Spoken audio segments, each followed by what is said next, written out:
আসসালামু আলাইকুম এভরিওয়ান। আজকে আমি মাছ দিয়ে আলু দিয়ে ঝোল করব। তা আমি মাছগুলো সব ভেজে নেব।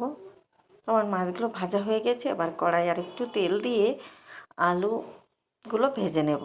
আলুতে একটু সামান্য লবণ হলুদ দিয়ে আমি আলুটা ভেজে নেব। তা আমার ভাজা হয়ে গেছে। এবার কড়াইয়ে পরিমাণ মতো তেল দিয়ে জিরা বাটা, শুকনো মরিচ, আদা, রসুন, পেঁয়াজ সবগুলো একসঙ্গে বেটে নিয়েছি। স্বাদ মতো লবণ, হাফ চামচ হলুদের গুঁড়া, 1 চামচ ধনিয়া গুঁড়া দিয়ে সামান্য পানি দিয়ে আমি মশলাটা খুব ভালো করে কষিয়ে নিয়েছি।